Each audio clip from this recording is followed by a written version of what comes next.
வணக்கம் நண்பர்களே. நம்ம போன வீடியோவில் அக்பர் பீர்பல் கதை தொகுப்புலேருந்து காளை மாட்டின் பால் அப்படிங்கிற ஒரு கதையை பார்த்தோம். இப்போ இந்த வீடியோவில் அந்த கதையோட தொடர்ச்சியை பார்க்கலாம். சரி, வாங்க வீடியோக்குள்ளே போகலாம். போன வீடியோவில் ஜாலிம் கன் பீர்பலை ஒரு சிக்கலில் சிக்க வச்சுட்டாரு. அதுலேருந்து எப்படி தப்பிக்கலாம் அப்படின்னு சொல்லி பீர்பல் யோசிச்சுட்டு அதுக்கான வழியும் கண்டுபிடிச்சு அவரோட மகள் மூலமாக அதை செயல்படுத்தலான்னு திட்டம் போட்டாருன்னு பார்த்தோம். இப்போ அதோட தொடர்ச்சியை பார்க்கலாம். பீர்பல் தன்னோட மகள்கிட்ட அந்த திட்டத்தை சொன்னதுக்கப்புறம் அவரோட மகளும் கட்டாயிர சேரம்பா அப்படின்னு சொல்லி சொன்னாங்க. அந்த ஜாலிம் கனுக்கு உங்கள் மேலே அவ்வளோ பொறாமையா அப்படின்னு மகள் கேட்க, அவருக்கு மட்டும் இல்லை இன்னும் பலருக்கு பொறாமை இருக்கட்டும், நான் நீ சொன்னபடி இன்றிரவே செய் அப்படின்னு சொல்லி சொன்னார் பீர்பல். நடு இரவும் வந்துச்சு. பீர்பலோட மக தன்னோட தோழி ஒருத்தியும் கூட்டிகிட்டு ஆத்தங்கரைக்கு போனான். அக்பரோட அரண்மனைக்கு அருகில் இருக்கிற படித்துறையே அவள் தேர்ந்தெடுத்தா. தன்னோட கொண்டு வந்திருந்த துணிகளை எல்லாம் ஆற்றுல அலசி துவைக்க தொடங்கினான். அக்பரோட படுக்கை அறைக்கு ரொம்ப பக்கத்தில் தான் அந்த படித்துறை இருந்துச்சு. அதனால் அவளோட மக அந்த துணிகளை எல்லாம் ஓங்கி ஓங்கி படியில் சத்தமாக வர்ற அளவுக்கு துவைச்சா.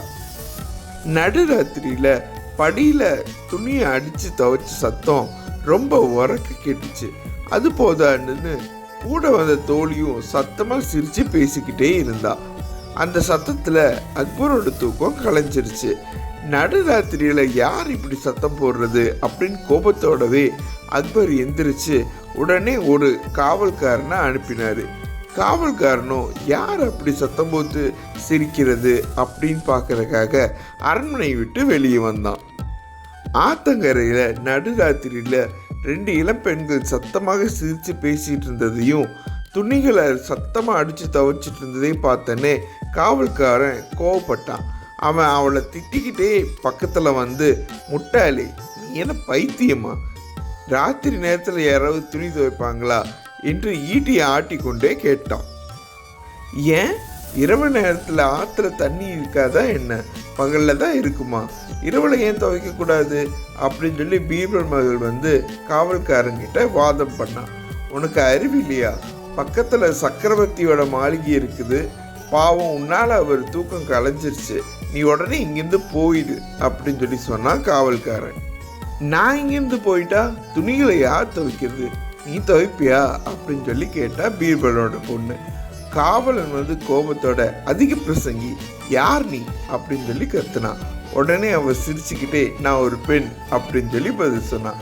திமிர் பிடிச்சவளே, நீ யாருடைய பெண் அப்படின்னு சொல்லி கேட்டான் காவல்காரன். அதற்கு அவ நான் என்னோட அப்பாவோட பொண்ணு அப்படின்னு சொல்லி எடக்கு மடக்க பதில் சொன்னான். இது கேட்டுன்னு காவலன் சுத்தமாக பொறுமை இழந்துட்டான். உன்னை நான் சக்கரவர்த்திக்கிட்ட இழுத்துட்டு போகிறேன், இதே போல் அங்கே போய் பதில் வச்சுன்னா அவர் உனக்கு சவுக்கடி கொடுப்பாரு அப்படின்னு சொல்லிட்டு காவலன் அவளை இழுத்துக்கிட்டு அக்பர் கிட்ட போனான். அக்பரின் முன்னால் நிறுத்தப்பட்ட பீர்பலோட மகள் முகத்தில் கொஞ்சம் கூட பயம் இல்லை. புன்சிரிப்போட தைரியமாக அவள் நிற்க, காவலன் அவள் அவள் இரவில் துணி துவைப்பதை பற்றி அக்பரிடம் சொன்னான். அக்பர் கோபத்தோட, என்னம்மா இரவில் தான் துணி துவைக்க நேரம் கிடைச்சதா அப்படின்னு சொல்லி சொன்னார். ஆமாம் பிரபு, பகலில் நேரம் கிடைக்கவே இல்லை. இன்னைக்கு சாயந்தரம் தான் எங்கள் அப்பாவுக்கு பிரசவ வலி ஏற்பட்டு ஒரு குழந்தையும் பிறந்துச்சு. இருவருக்கும் வேண்டிய பணிவிடைகள்லாம் செஞ்சுட்டு துணி துவைக்கிறதுக்கு இப்போ தான் வந்தேன் அப்படின்னு சொல்லி சொன்னான். என்ன உளர்ற என்றாரு அக்பர் கோபத்தோட. நான் உளரவில்லை பிரபு, உண்மையை தான் சொல்கிறேன் அப்படின்னு சொல்லி சொன்னா பீர்பலோட பொண்ணு. முட்டாளே, மறுபடியும் பைத்தியம் மாதிரி வளராத, உன் அம்மாவுக்கு தான் குழந்தை பிறந்ததுன்னு சரியா சொல்லு அப்படின்னு சீர்னாரு அக்பர். இல்லை பிரபு, என் அப்பாவுக்கு தான் குழந்தை பிறந்துச்சு அப்படின்னு நான் சொன்னதையே திரும்ப திரும்ப சொன்னா பீர்பலோட பொண்ணு. உனக்கு என்ன பைத்தியமா, உன் அப்பாவுக்கு எப்படி குழந்தை பிறக்கும் அப்படின்னு எரிமலை மாதிரி வெடிக்க ஆரம்பிச்சிட்டாரு அக்பர்.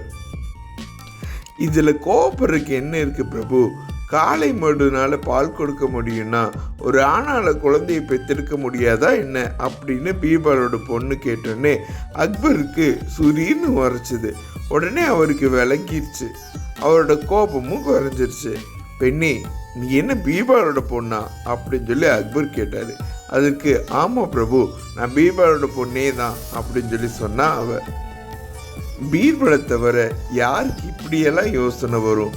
பெண்ணே, பீர்பலை வீணா காளை மாட்டோட பாலை தேடி அலைய வேணாம்னு சொல்லு, அதுக்கான பதிலை நீயே கொடுத்துட்டதாகவும் சொல்லு அப்படின்னு சொல்லிட்டு அக்பர் பொற்காசுகள் நிறைஞ்ச ஒரு பைய அவளுக்கு பரிசா கொடுத்தாரு. அதை வாங்கிக்கிட்ட அவரை வணங்கிட்டு அரண்மனையை விட்டு வெளியேறினான். அவ போனதுக்கப்புறம் அக்பர் தனக்குத்தானே நினச்சிக்கிட்டாரு, ச்சே, இந்த ஜாலிம் கண் பீர்பலை சிக்க வைக்கிறதுக்காக வேணும்னே காளை மாட்டோட பாலை கொண்டு வர சொல்லி என்னையும் முட்டாளாக்கிட்டானே, ஒரு பொண்ணோட முன்னாடி இப்படி மூக்கு ஓடப்பட்டது தான் மிச்சம் அப்படின்னு அவருக்கு கோபமாக வந்துச்சு. அடுத்த நாள் காலையில் ஜாலிம் கண் தன் வாழ்நாளில் கேட்டிராத வார்த்தைகளால் அக்பர் கிட்ட வந்து திட்டு வாங்கி கட்டிக்கிட்டாரு.